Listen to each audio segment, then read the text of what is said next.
Mr. President, ladies and gentlemen, history is more than the path left by the past. It influences the present and can shape the future.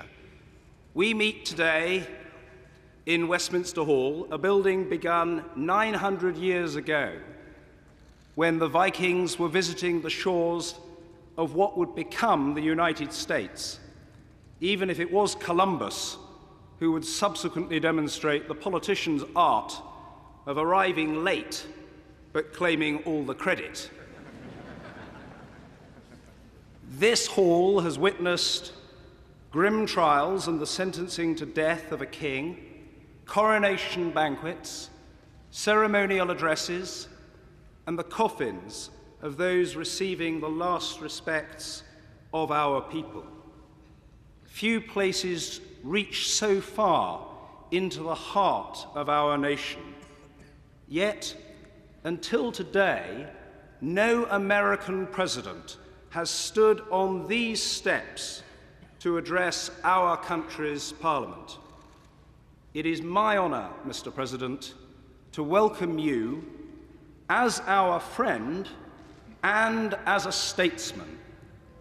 Statesmanship is the cement which seals our shared idealism as nations. It makes meaningful the unity of ambition, passion for freedom, and abhorrence of injustice that is the core of our close alliance.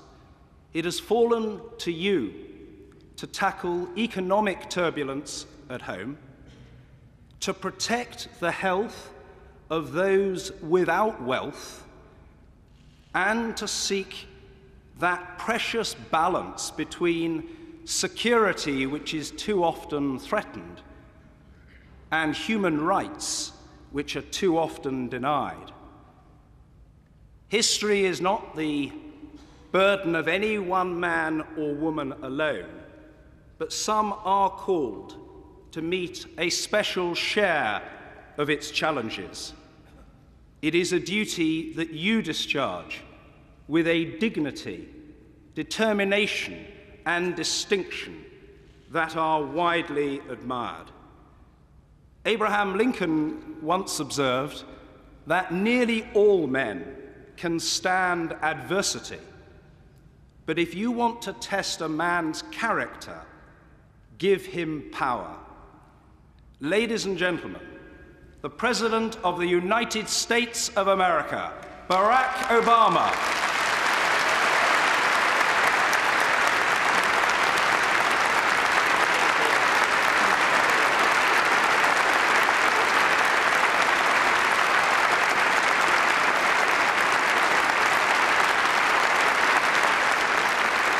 Thank you.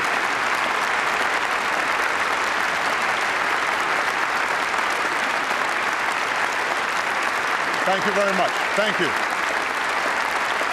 Thank you. Thank you so much. My Lord Chancellor, Mr. Speaker, Mr. Prime Minister, my lords and members of the House of Commons, I have known few greater honors than the opportunity to address the Mother of Parliaments at Westminster Hall. I am told that the last three speakers here have been the Pope, Her Majesty the Queen, and Nelson Mandela, which is either a very high bar or the beginning of a very funny joke.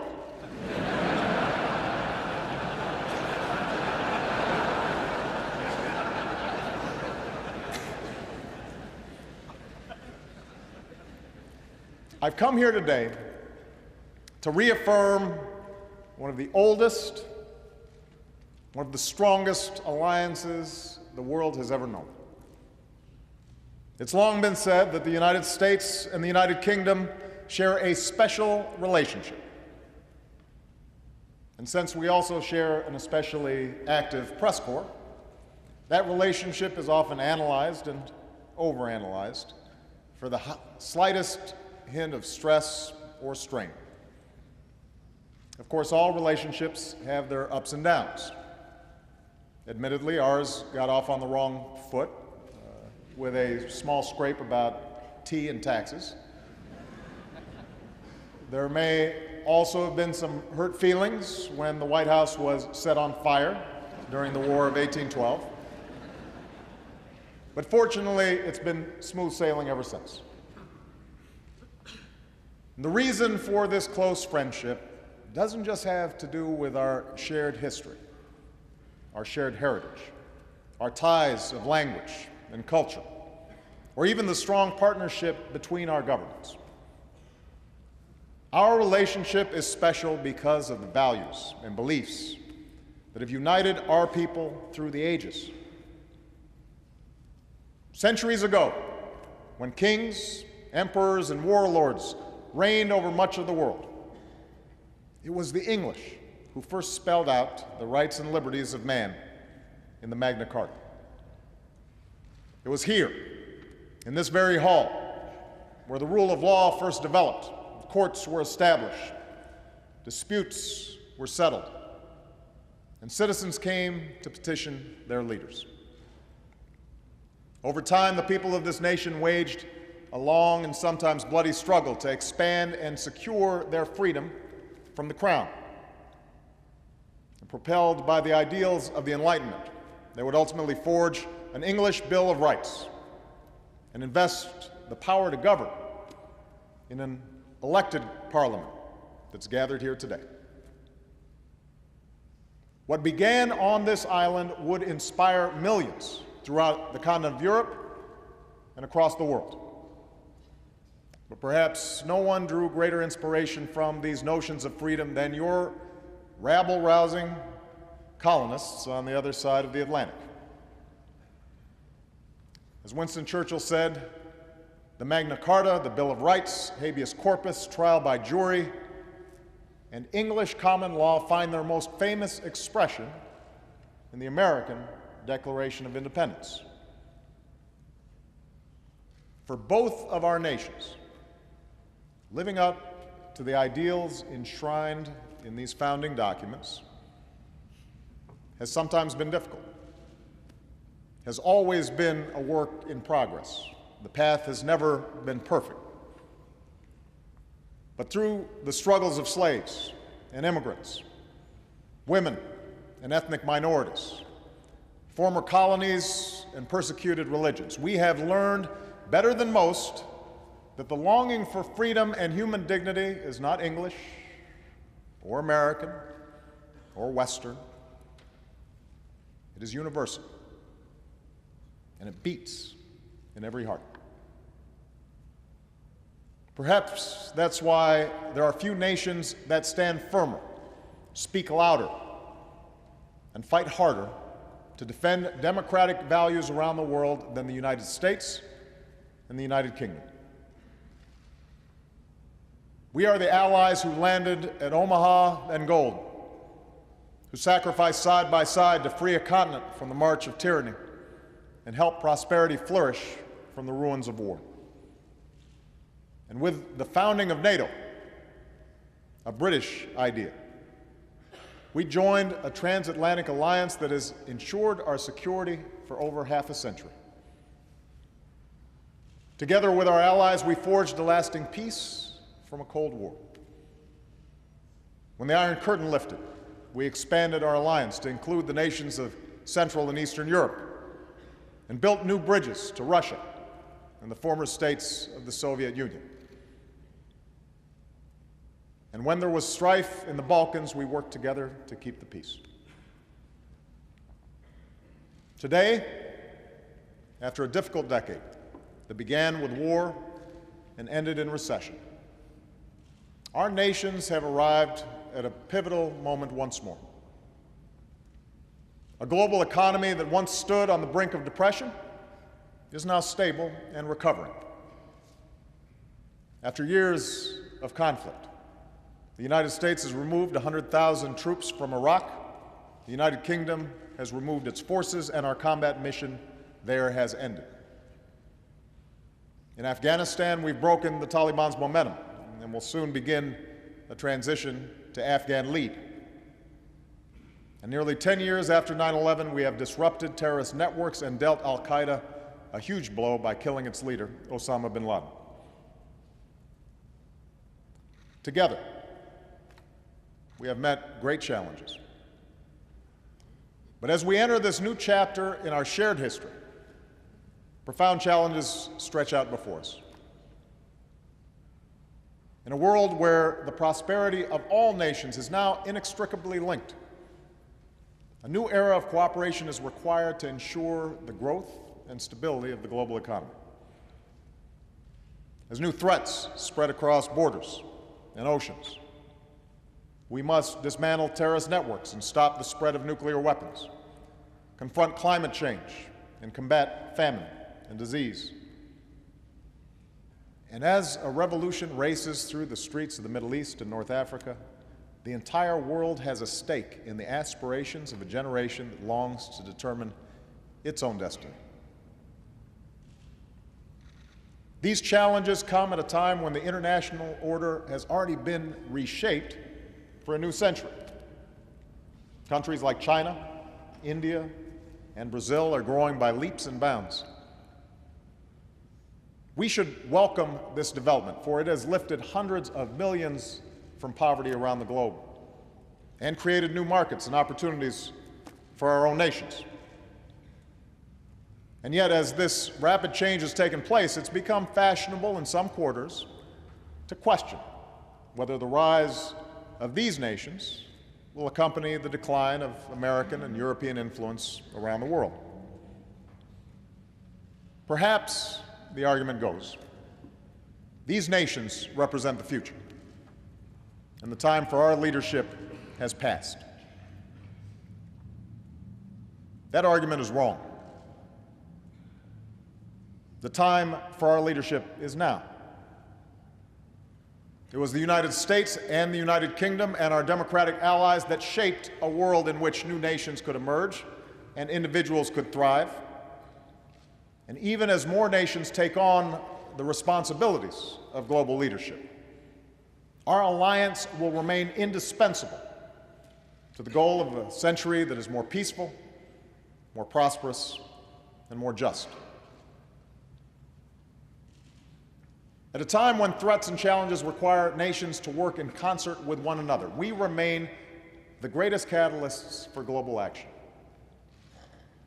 In an era defined by the rapid flow of commerce and information, it is our free market tradition, our openness, fortified by our commitment to basic security for our citizens, that offers the best chance of prosperity that is both strong and shared. As millions are still denied their basic human rights because of who they are or what they believe or the kind of government that they live under, we are the nations most willing to stand up for the values of tolerance and self-determination that lead to peace and dignity. Now, this doesn't mean we can afford to stand still. The nature of our leadership will need to change with the times. As I said the first time I came to London as president for the G20 summit, the days are gone when Roosevelt and Churchill could sit in a room and solve the world's problems over a glass of brandy. Although I'm sure that Prime Minister Cameron would agree that some days we could both use a stiff drink. In this century, our joint leadership will require building new partnerships, adapting to new circumstances, and remaking ourselves to meet the demands of a new era.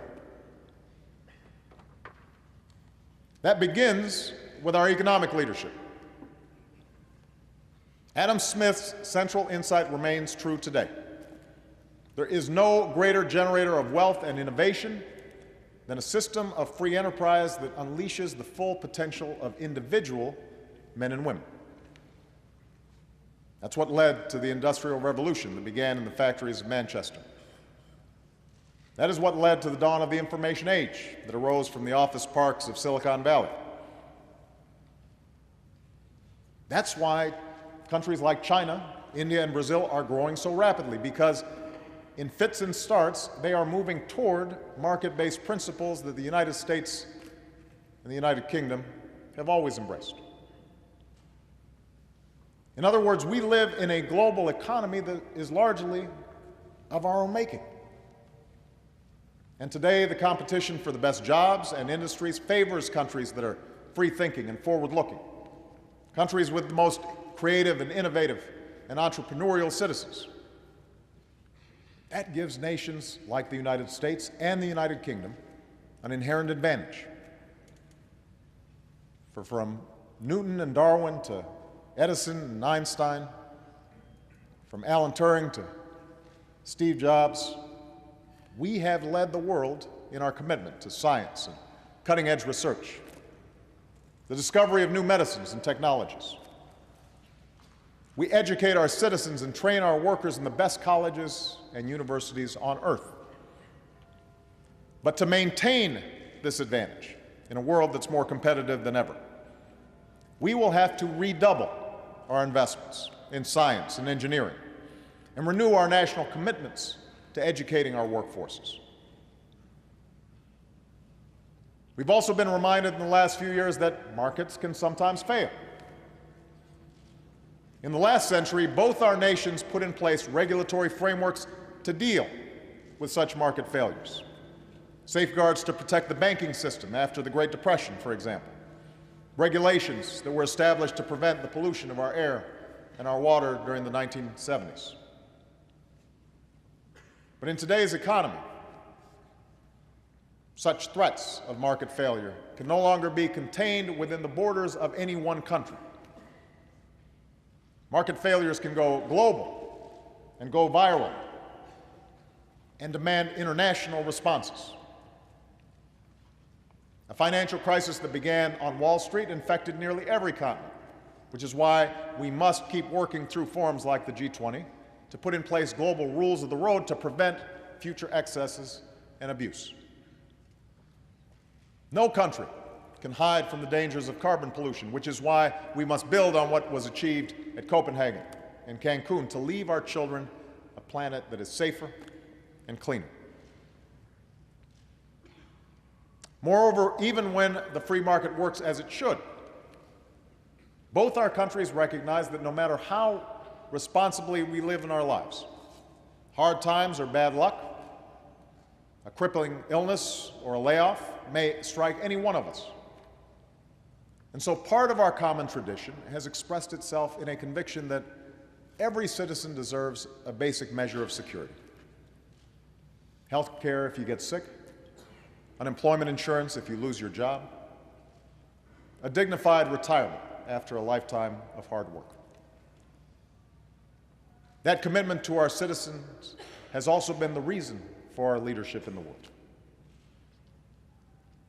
And now, having come through a terrible recession, our challenge is to meet these obligations while ensuring that we're not consuming and hence consumed with a level of debt that could sap the strength and vitality of our economies. And that will require difficult choices, and it will require different paths for both of our countries. But we have faced such challenges before and have always been able to balance the need for fiscal responsibility with the responsibilities we have to one another. And I believe we can do this again.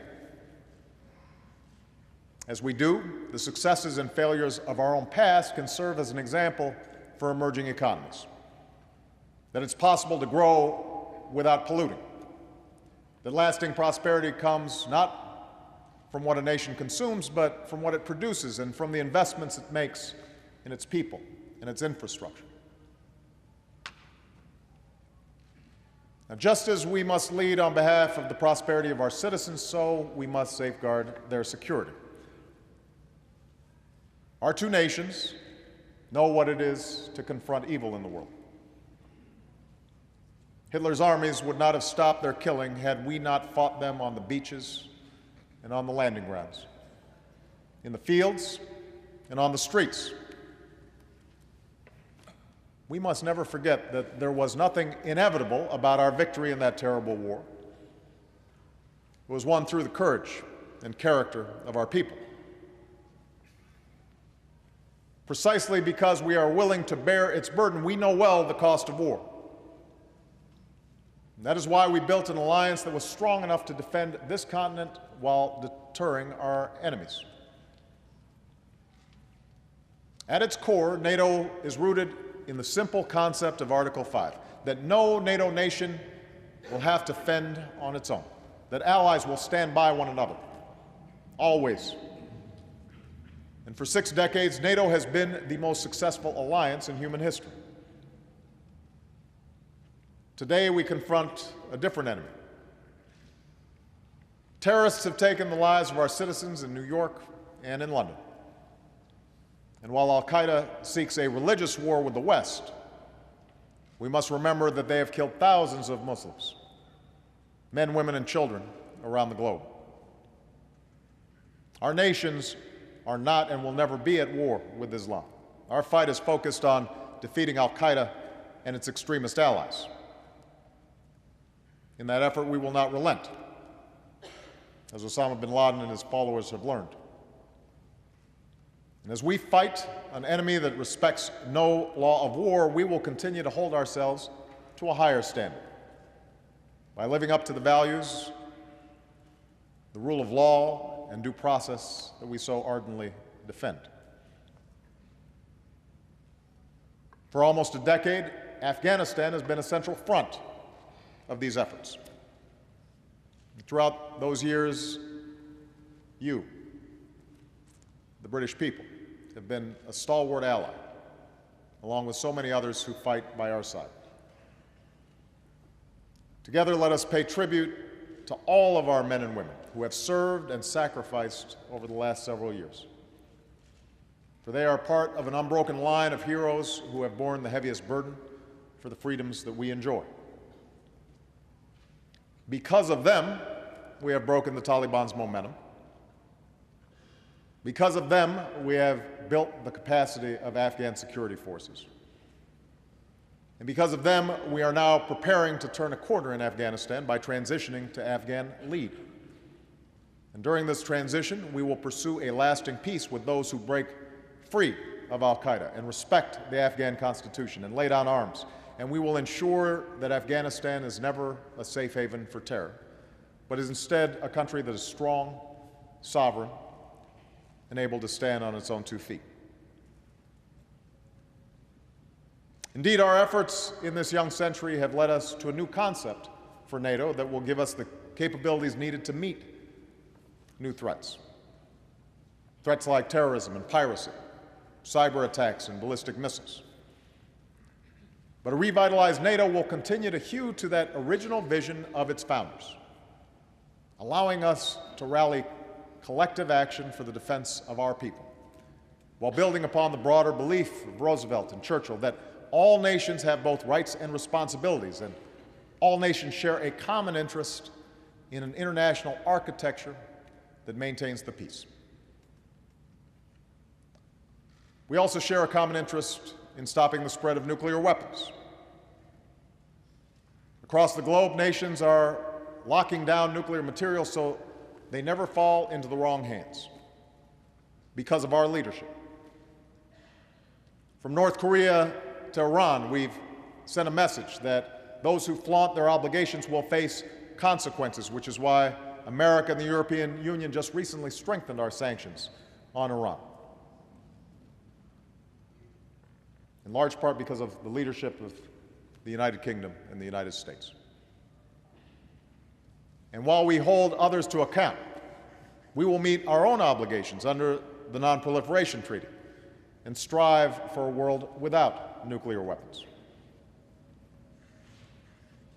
We share a common interest in resolving conflicts that prolong human suffering and threaten to tear whole regions asunder. In Sudan, after years of war and thousands of deaths, we call on both North and South to pull back from the brink of violence and choose the path of peace. And in the Middle East, we stand united in our support for a secure Israel and a sovereign Palestine. And we share a common interest in development that advances dignity and security. To succeed, we must cast aside the impulse to look at impoverished parts of the globe as a place for charity. Instead, we should empower the same forces that have allowed our own people to thrive. We should help the hungry to feed themselves, and the doctors who care for the sick. We should support countries that confront corruption and allow their people to innovate. And we should advance the truth that nations prosper when they allow women and girls to reach their full potential. We do these things because we believe not simply in the rights of nations, we believe in the rights of citizens. That is the beacon that guided us through our fight against fascism and our twilight struggle against communism, and today that idea is being put to the test in the Middle East and North Africa. In country after country, people are mobilizing to free themselves from the grip of an iron fist. And while these movements for change are just 6 months old, we have seen them play out before. From Eastern Europe to the Americas, from South Africa to Southeast Asia. History tells us that democracy is not easy. It will be years before these revolutions reach their conclusion, and there will be difficult days along the way. Power rarely gives up without a fight, particularly in places where there are divisions of tribe and divisions of sect. We also know that populism can take dangerous turns, from the extremism of those who would use democracy to deny minority rights, to the nationalism that left so many scars on this continent in the 20th century. But make no mistake, what we saw, what we are seeing in Tehran, in Tunis, in Tahrir Square, is a longing for the same freedoms that we take for granted here at home. It was a rejection of the notion that people in certain parts of the world don't want to be free or need to have democracy imposed upon them. It was a rebuke to the worldview of Al-Qaeda, which smothers the rights of individuals and would thereby subject them to perpetual poverty and violence. Let there be no doubt, the United States and United Kingdom stand squarely on the side of those who long to be free. And now we must show that we will back up those words with deeds. That means investing in the future of those nations that transition to democracy, starting with Tunisia and Egypt, by deepening ties of trade and commerce, by helping them demonstrate that freedom brings prosperity. And that means standing up for universal rights, by sanctioning those who pursue repression, strengthening civil society, supporting the rights of minorities. We do this knowing that the West must overcome suspicion and mistrust among many in the Middle East and North Africa, a mistrust that is rooted in a difficult past. For years, we've faced charges of hypocrisy from those who do not enjoy the freedoms that they hear us espouse. And so to them, we must squarely acknowledge that, yes, we have enduring interests in the region to fight terror, sometimes with partners who may not be perfect, to protect against disruptions of the world's energy supply.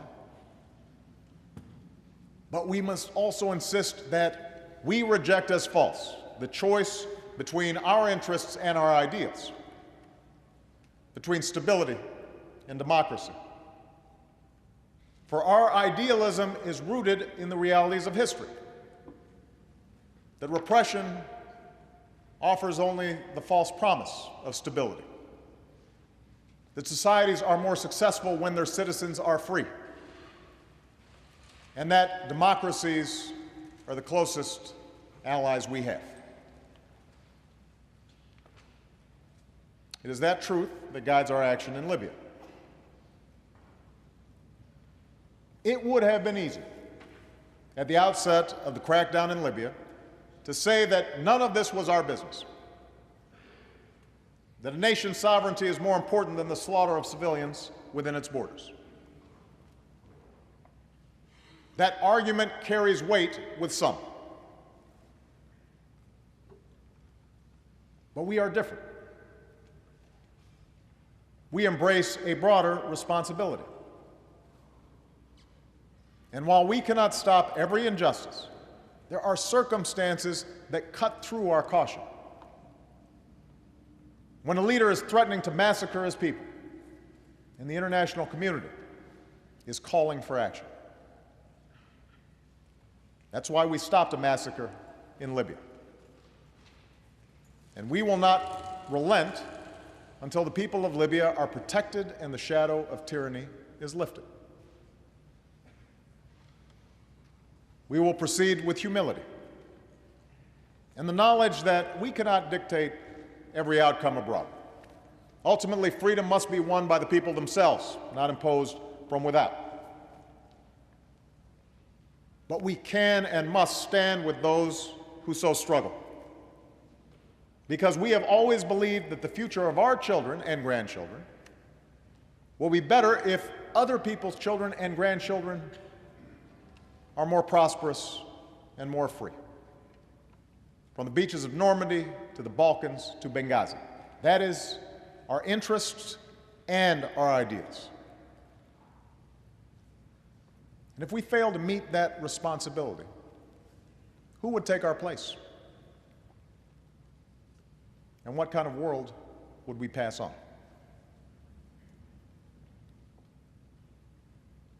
Our action, our leadership, is essential to the cause of human dignity. And so we must act and lead with confidence in our ideals and an abiding faith in the character of our people who sent us all here today. For there is one final quality that I believe makes the United States and the United Kingdom indispensable to this moment in history. And that is how we define ourselves as nations. Unlike most countries in the world, we do not define citizenship based on race or ethnicity. Being American or British is not about belonging to a certain group. It's about believing in a certain set of ideals. The rights of individuals, the rule of law. That is why we hold incredible diversity within our borders. That's why there are people around the world right now who believe that if they come to America, if they come to New York, if they come to London, if they work hard, they can pledge allegiance to our flag and call themselves Americans. If they come to England, they can make a new life for themselves and can sing "God Save the Queen" just like any other citizen. Yes, our diversity can lead to tension. And throughout our history, there have been heated debates about immigration and assimilation in both of our countries. But even as these debates can be difficult, we fundamentally recognize that our patchwork heritage is an enormous strength. That in a world which will only grow smaller and more interconnected, the example of our two nations says it is possible for people to be united by their ideals instead of divided by their differences. It is possible for hearts to change and old hatreds to pass. That it's possible for the sons and daughters of former colonies to sit here as members of this great parliament, and for the grandson of a Kenyan who served as a cook in the British Army to stand before you as President of the United States.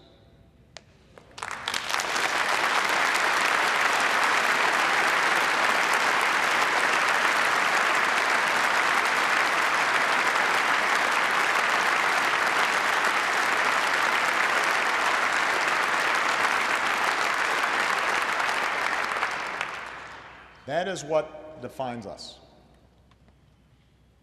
That is why the young men and women in the streets of Damascus and Cairo still reach for the rights our citizens enjoy, even if they sometimes differ with our policies.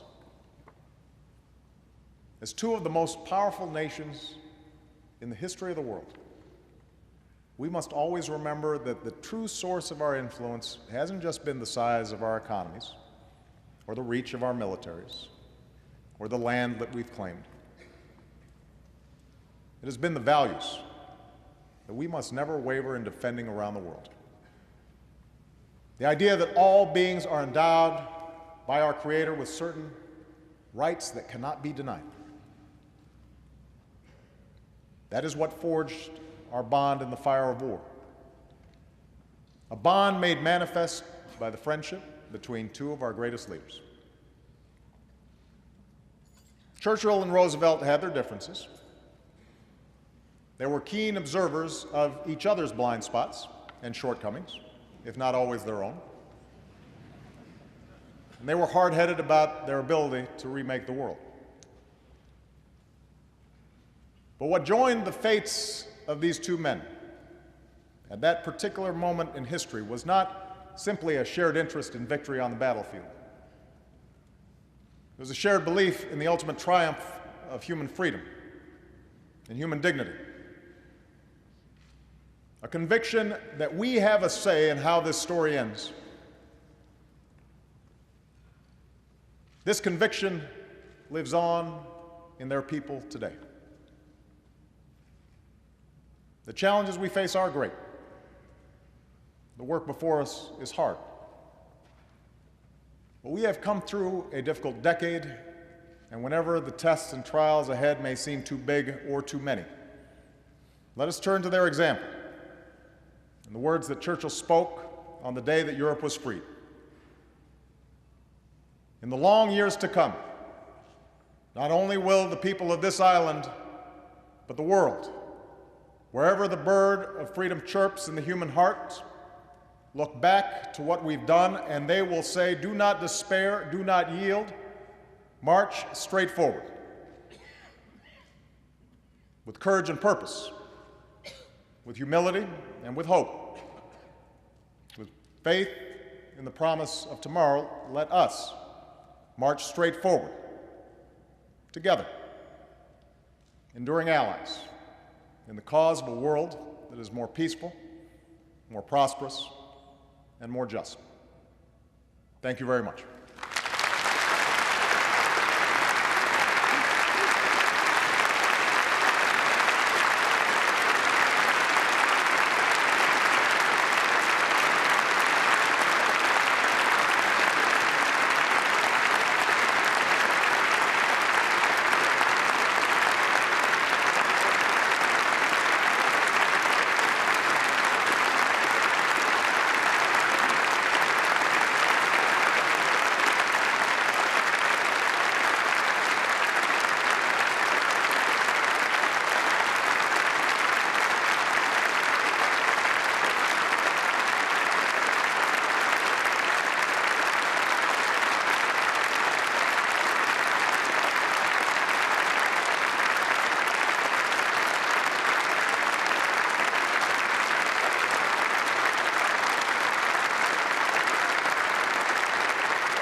Mr. President, I think that response describes far more eloquently than any words of mine could do how much that very memorable and inspiring address was appreciated by everybody who heard it here today.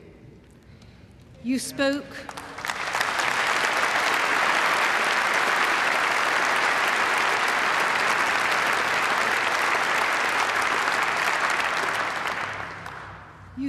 with great warmth and great generosity about the British Parliament and the British people, and about the links that bind us, the values and the traditions that we share, the history that we have experienced together. But more than that, you spoke too, not just of the relationships of the past, but the relationships of the future. And I think that was what made what you said so inspirational. It was a distinguished American governor of New York who remarked on the propensity of politicians to campaign in poetry, but to govern in prose. The world you described to us today was not just one that is prosaic. It was one where the challenges are difficult and sometimes dangerous, one that is fast-moving, that is complex, sometimes contradictory, and that offers at least as many threats as opportunities. But in the eloquence of your address, you reminded us of the importance of maintaining the poetry in government. Because to lead, that poetry is necessary. Necessary not only to articulate the challenges, as you did so masterfully, but also to bring others together to face those challenges with common principles and with shared purpose.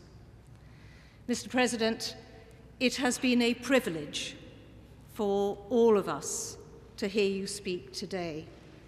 It is a privilege for me to have the responsibility of thanking you on behalf of both Houses of Parliament for coming to Westminster and to wish you and Mrs. Obama a very happy and pleasant rest of your stay in the United Kingdom. Thank you so much.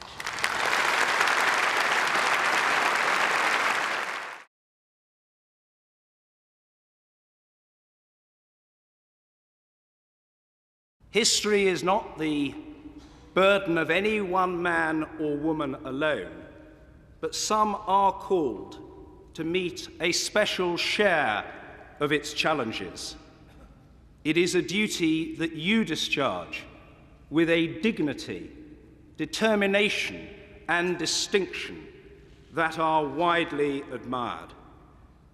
Abraham Lincoln once observed that nearly all men can stand adversity, but if you want to test a man's character, give him power. Ladies and gentlemen, the President of the United States of America, Barack Obama.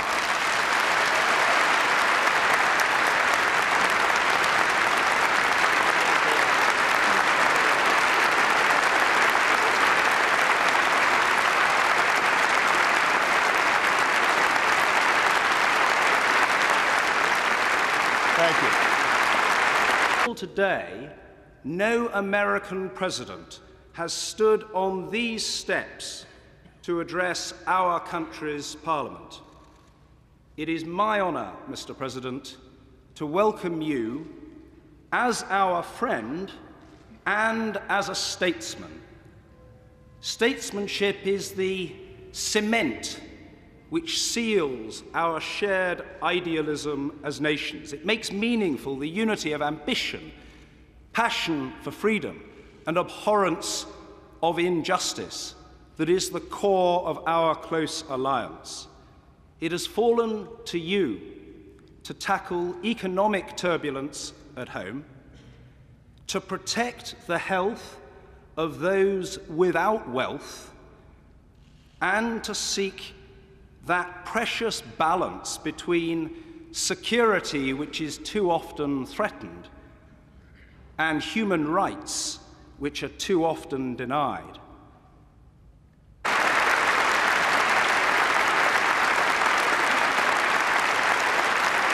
Thank you very much. Thank you. Thank you. Thank you so much. My Lord Chancellor, Mr. Speaker, Mr. Prime Minister, my lords and members of the House of Commons, I have known few greater honors than the opportunity to address the Mother of Parliaments at Westminster Hall. I am told that the last three speakers here have been the Pope, Her Majesty the Queen, and Nelson Mandela, which is either a very high bar or the beginning of a very funny joke.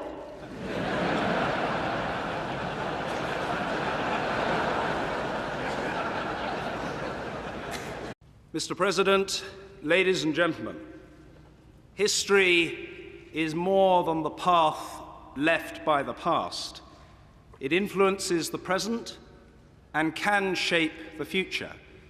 We meet today in Westminster Hall, a building begun 900 years ago, when the Vikings were visiting the shores of what would become the United States, even if it was Columbus who would subsequently demonstrate the politician's art of arriving late but claiming all the credit. This hall has witnessed grim trials and the sentencing to death of a king, coronation banquets, ceremonial addresses, and the coffins of those receiving the last respects of our people. Few places reach so far into the heart of our nation. Yet, until I've come here today to reaffirm one of the oldest, one of the strongest alliances the world has ever known. It's long been said that the United States and the United Kingdom share a special relationship. And since we also share an especially active press corps, that relationship is often analyzed and overanalyzed for the slightest hint of stress or strain. Of course, all relationships have their ups and downs. Admittedly, ours got off on the wrong foot with a small scrape about tea and taxes. There may also have been some hurt feelings when the White House was set on fire during the War of 1812. But fortunately, it's been smooth sailing ever since. The reason for this close